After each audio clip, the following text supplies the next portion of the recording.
Bienvenue sur Histoire d'un crime. Mais avant de commencer, si vous êtes nouveau ici, sachez que je partage des histoires de crimes, résolus ou non, 2 fois par semaine sur cette chaîne. Si vous appréciez le contenu, n'hésitez pas à vous abonner. Maintenant, préparez-vous à entrer dans le cœur de cette affaire.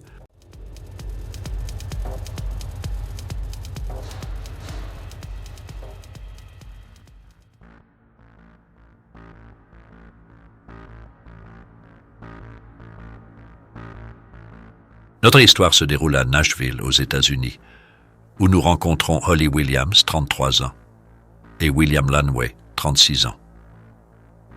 Holly a grandi dans une famille divisée par le divorce de ses parents, ce qui a engendré une relation tendue avec sa mère. Après avoir vécu un temps avec son père et sa belle-mère, elle a finalement déménagé au centre-ville de Nashville pour poursuivre ses rêves. Devenue esthéticienne, Holly s'efforçait de maintenir des liens avec ses 5 frères et sœurs, malgré les difficultés familiales. Elle était particulièrement proche de sa sœur Emily, avec qui elle partageait chaque fête. William, connu sous le nom de Bill, a également eu une enfance marquée par des épreuves. Né le 17 mars 1983 à Clarksville, Tennessee, Bill était apprécié pour son caractère extraverti et énergique, toujours l'âme de la fête. Cependant, il a subi un traumatisme émotionnel majeur en perdant sa fille de 4 ans, Madison, à cause d'un cancer du cerveau le 21 septembre 2011. Cette tragédie a été suivie par la séparation avec Dana Jones, la mère de Madison, ce qui l'a profondément affecté. Holly et Bill se sont rencontrés en 2018 lors d'un festival de musique. Was what I would say is toxic. I was very worried about her in the relationship. I know at times she wasn't happy, and she was also worried and scared. Leur relation, marquée par des hauts et des bas, était souvent décrite comme toxique par leurs amis et proches. Holly avait même confié à ses amis qu'elle craignait Bill, redoutant qu'il ne lui fasse du mal. Metro Nashville 911, what is the address of your emergency? Somebody drove off the road and hit a tree. Are you with the vehicle? There's 2 people there. Okay. They're pinned really bad. That's what I'm saying. Okay, I'm sending the paramedics and the police department to help you now.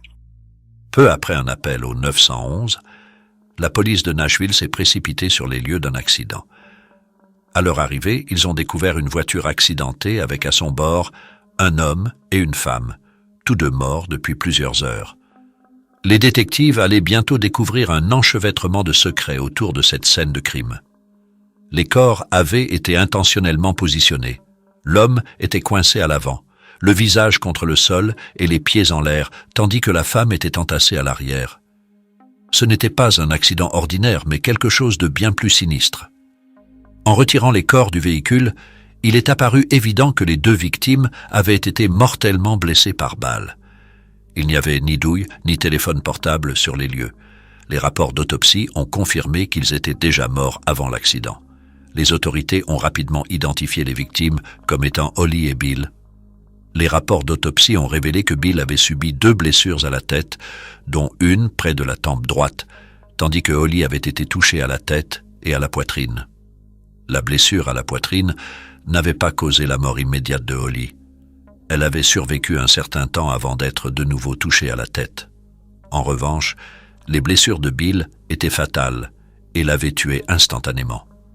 Les détectives ont alors examiné les dossiers de Holly et Bill, découvrant une longue histoire de disputes domestiques, y compris une ordonnance restrictive déposée par Holly 9 jours avant l'incident. Ce contexte a éveillé des soupçons autour de leur mort. Les détectives ont élaboré une théorie. Lorsque Bill a réalisé que Holly voulait mettre fin définitivement à leur relation, il aurait pu la persuader de monter dans la voiture avec lui. Ensuite, il l'aurait abattue avant de se tirer une balle. Alors que la voiture déviait de la route et percutait un arbre, Bill était déjà mort et Holly mourait sur la banquette arrière. Cette théorie semblait plausible pour les amis et la famille de Holly, qui connaissaient la nature problématique de sa relation avec Bill. Pour eux, il était concevable qu'ils commettent de tels actes horribles. Ainsi, l'affaire semblait simple, un meurtre-suicide. Cependant, Certains éléments de preuve ne correspondaient pas à ce récit. Un défaut majeur dans la théorie de la police était la position des corps dans la voiture. Bill était du côté passager et Holly sur la banquette arrière, ce qui semblait étrange puisque personne n'était au volant.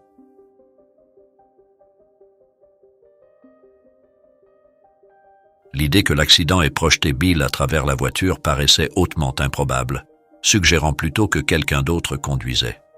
De plus, ni Bill ni Holly n'avaient leurs téléphones avec eux, ce qui était inhabituel. Surtout pour Holly qui aurait dû être inquiète à propos de Bill. L'absence d'armes sur les lieux posait également problème. Si Bill avait tiré sur Holly puis sur lui-même, l'arme aurait dû se trouver dans la voiture ou à proximité, mais ce n'était pas le cas. Sans arme, il était difficile de croire que Bill était responsable. Peut-être s'était-il débarrassé de l'arme après la fusillade, mais pourquoi n'avait-elle pas été retrouvée à proximité ni même des douilles de balles? La voiture ne semblait pas non plus avoir été impliquée dans un accident. Toutes ces incohérences ont conduit les détectives à penser que quelqu'un avait peut-être mis en scène la scène pour qu'elle ressemble à un meurtre-suicide. Cependant, il n'y avait personne d'évident qui aurait pu le faire. Bill et Holly ne semblaient pas avoir d'ennemis. Holly avait des caméras de sécurité chez elle, et celle-ci pourrait avoir capturé quelque chose d'important. Les détectives se sont donc tournés vers ces enregistrements, espérant trouver des indices. Après la dernière dispute entre Holly et Bill, des événements intéressants se sont produits. Holly avait pris des mesures pour se protéger, faisant installer un nouveau verrou sur sa porte par peur de Bill.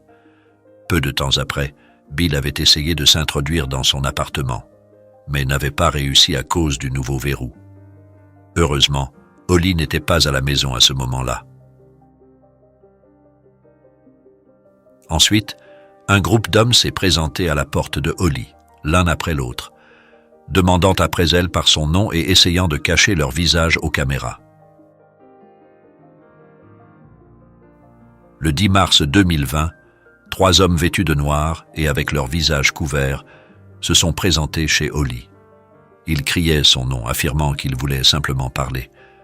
Holly, qui était chez elle à ce moment-là, a rapidement bloqué la porte avec une barre de sécurité pour les empêcher d'entrer. Le comportement des hommes a immédiatement éveillé les soupçons des enquêteurs. Cependant, leurs visages étant couverts, il était impossible de les identifier. Les détectives ont publié des photos au public, espérant obtenir des informations, mais sans succès. Ils ont alors commencé à examiner la vie personnelle de Holly et ont découvert qu'en plus de son travail d'esthéticienne, elle travaillait également comme escorte sous le nom de Layla Love. Holly avait des clients très riches qui lui offrèrent de l'argent et des cadeaux coûteux. En examinant les clients de Holly, les détectives ont trouvé quelques pistes. Un des hommes qui s'était présenté à sa porte avait mentionné un client spécifique. Un autre client, enregistré dans le téléphone de Holly sous le nom de Jimmy Green, lui avait envoyé de nombreux messages avant sa mort. En recherchant le numéro de téléphone de Jimmy Green, ils ont découvert qu'il était connecté à une application de messagerie appelée Pinger, permettant d'utiliser un faux numéro. Malgré quelques enregistrements de Pinger, ils n'ont pas pu déterminer l'identité réelle de Jimmy Green, n'ayant qu'une adresse e-mail associée au compte. Les détectives ont alors décidé de suivre une autre piste en examinant l'adresse IP connectée au numéro de téléphone de Jimmy Green.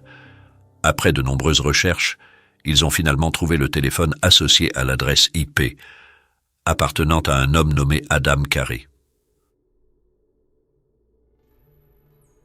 En comparant les images des caméras de sécurité de Holly, ils ont constaté qu'Adam ressemblait beaucoup à l'un des hommes enregistrés, dont une partie du visage était visible. Cette découverte était une avancée significative dans l'affaire. Les détectives devaient maintenant comprendre pourquoi Adam aurait voulu faire du mal à Holly. Adam Carey avait servi dans les Marines avant de travailler dans la sécurité privée, mais il avait eu du mal à s'adapter à la vie civile. En 2016, il avait été arrêté pour s'être fait passer pour un policier, et la police avait trouvé de nombreuses armes dans sa voiture, ce qui lui avait valu une peine de prison de 4 mois. Adam semblait être un suspect potentiel dans les meurtres de Bill et Holly, mais il restait la question du mobile. Il vivait en Caroline du Nord au moment des meurtres, loin de Nashville où vivait Holly, et il n'y avait aucune trace de lui l'ayant jamais rencontré ou engagé comme escorte. Cependant, en examinant de plus près le compte Pinger d'Adam, la police a découvert qu'il avait également envoyé des messages à Brian Brockway, un autre ancien marine travaillant dans la sécurité privée. Brian, basé à Austin, Texas, avait beaucoup en commun avec Adam. Le 9 mars 2020, Adam avait envoyé à Brian un fichier intitulé Tennessee Sitrep, un rapport détaillant les horaires et les déplacements de Bill et Holly. Adam avait également partagé ce document avec Gilad Peled, un ancien membre des forces de défense israéliennes, travaillant dans la sécurité privée en Californie du Sud. Gilad, après avoir perdu son emploi, avait déménagé au Texas pour créer sa propre entreprise de sécurité. Il avait rapidement été embauché par Eric Mound, propriétaire de Charles Mound Toyota, pour s'occuper de problèmes d'intrusion. Désespéré de gagner de l'argent, Gilad avait accepté immédiatement. Holly avait échangé des textos avec Adam, mais personne ne savait comment ils se connaissaient. La police a supposé qu'Adam et Brian travaillaient sur une mission secrète impliquant la surveillance de Holly et Bill. Il semblait probable que Brian avait engagé Adam pour leur faire du mal, mais il n'y avait aucun lien évident entre Brian et Holly ou Bill. Adam et Brian travaillaient tous deux avec Gilad, qui travaillait pour Eric Mound. Les détectives devaient maintenant comprendre pourquoi Adam, Brian et Gilad auraient voulu faire du mal à Holly et Bill. Et quel rôle Eric Mound avait joué dans cette affaire complexe. Après de nombreuses recherches, la police a finalement pu relier Gilad Peled à Holly par l'intermédiaire d'Eric Mound. Eric, le concessionnaire automobile, connaissait Holly parce qu'il l'avait engagé comme escorte plusieurs fois, utilisant le faux nom d'Eric Moore pour organiser des rencontres à Nashville en février 2020. Après cela, il n'a plus contacté Holly directement, mais a échangé des textos avec Bill, le petit ami de Holly. Un mois après le voyage d'Eric à Nashville, Bill avait piraté le compte d'escorte de Holly et trouvé des informations sur ses clients. Il a alors tenté de faire chanter Eric, le menaçant de le dénoncer s'il ne payait pas. Plutôt que de céder, Eric a contacté son garde de sécurité privée, Gilad. Initialement, Eric voulait que Gilad découvre qui était vraiment Holly. Mais Gilad a contacté d'autres personnes pour obtenir de l'aide, ce qui a conduit à une découverte glaçante. Adam Carey a compris que ce n'était pas Holly qui essayait d'extorquer de l'argent à Eric, mais Bill. On ne sait pas comment il a découvert cela, mais il a démêlé toute la situation compliquée et décidé d'agir. Il a envoyé des messages à Bill et Holly sur l'application Pinger, puis a suivi Bill jusqu'à une épicerie. On ne sait pas si Bill savait qu'il était suivi, mais il a appelé Eric, probablement pour lui faire pression pour de l'argent. Brian Brockway a alors dit à Gilad que lui et Adam étaient autorisés à tuer Bill et Holly si nécessaire. Les détectives n'étaient pas préparés aux scènes horribles et terrifiantes capturées dans les enregistrements de vidéosurveillance. Après que Holly et Bill aient quitté le cadre de la caméra de sécurité, elle a enregistré le bruit d'une voiture qui démarrait, suivi de plusieurs coups de feu et du bruit d'un homme et d'une femme qui criaient.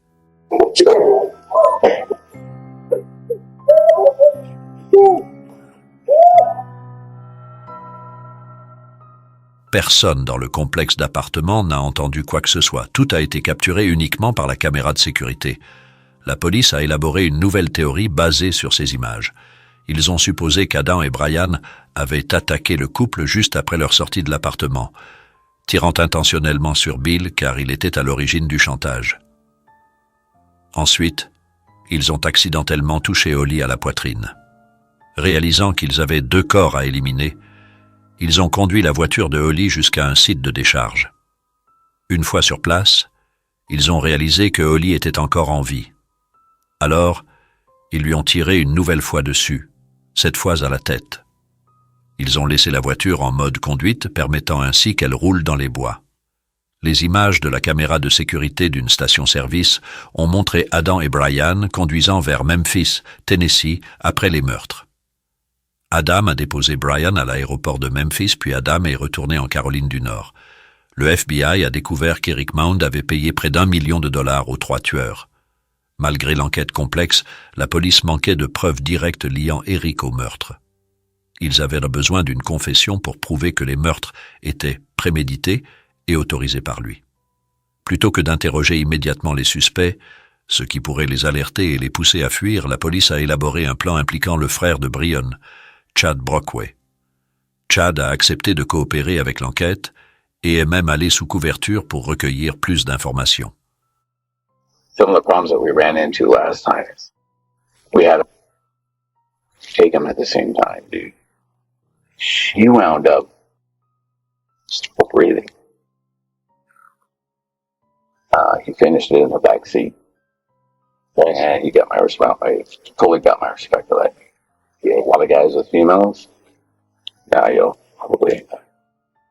Chad a contacté Adam et discuté d'un autre potentiel meurtre à louer. Adam était étonnamment ouvert sur les détails et a proposé un tarif de 60 000 $ pour le travail. Chad a ensuite porté un micro lors d'une réunion avec Brian, espérant recueillir plus d'informations. Brian a fini par se confier, discutant en détail d'Eric, Holly et Bill. Il a admis son implication dans les meurtres et semblait même fier d'avoir maîtrisé et tué Bill. Il a mentionné qu'Adam était celui qui avait tué Holly et a exprimé son admiration pour la volonté d'Adam de tirer sur une femme. Brian, Adam et Gilad ont tous été arrêtés le 10 décembre 2021. La police a coordonné les arrestations pour qu'elles se déroulent simultanément, empêchant ainsi tout suspect de fuir. Cependant, ils ont attendu pour arrêter Eric car il manquait encore de preuves directes le liant au meurtre. Les enquêteurs étaient convaincus que les tueurs à gages ne trahiraient pas Eric, alors ils ont élaboré un plan pour recueillir des preuves contre lui. Ils ont persuadé Gilad d'appeler Eric et de demander plus d'argent, prétendant qu'Adam voulait un paiement supplémentaire pour garder le silence. We got a problem with one of the shooters in Nashville. Uh-huh. He found out that you were the client that paid for this, for the job. Mm-hmm. I'll pay the guy $25,000, but I think it needs to go away after that. So we need to take care of him? He did a solid for me, and I appreciate it for that. But I just want to make sure it's, in 6 months down the road, he's not going to pop back up.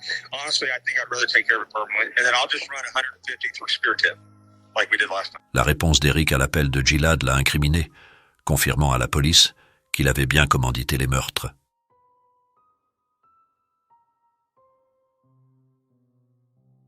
Le procès des 3 accusés, Brian Brockway, Adam Carey et Gilad Peled, a été un événement marquant. Ils ont été arrêtés le 10 décembre 2021 et les arrestations ont été coordonnées pour se dérouler simultanément afin d'empêcher tout suspect de fuir. Eric Maund, le commanditaire présumé des meurtres, a été arrêté plus tard après que la police ait obtenu des preuves suffisantes pour le lier directement au crime. Eric a été arrêté lors d'un voyage de chasse le lendemain de l'appel. Pendant le procès, les procureurs ont présenté des preuves accablantes, y compris des enregistrements audio et vidéo. Les images de surveillance ont montré Adam devant la porte de Holly, et les bandes audio sous couverture ont capturé Brian se vantant de son implication dans les meurtres.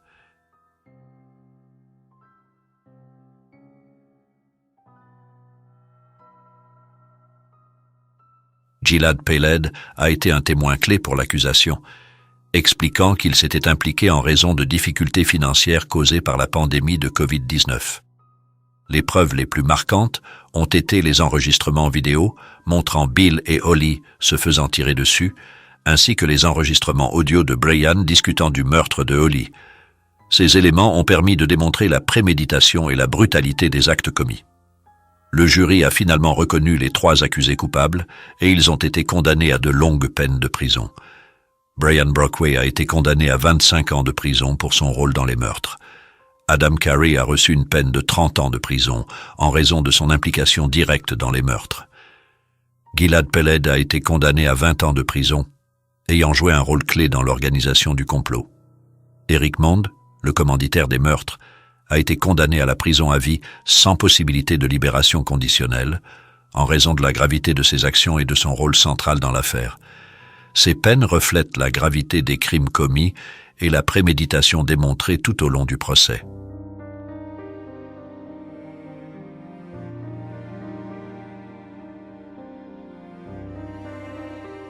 Mes chers amis, nous voici arrivés à la fin de notre récit. Pensez-vous que Bill gérait les finances de Holly et a utilisé ces informations pour faire chanter quelqu'un? Ou a-t-il piraté son téléphone à son insu, découvrant des secrets qui ont conduit à leur perte? J'aimerais connaître vos pensées sur cette affaire. N'hésitez pas de partager votre avis en commentaire. Et pour d'autres histoires captivantes de crimes réels, n'oubliez pas d'aimer, de partager et de vous abonner à la chaîne. Merci.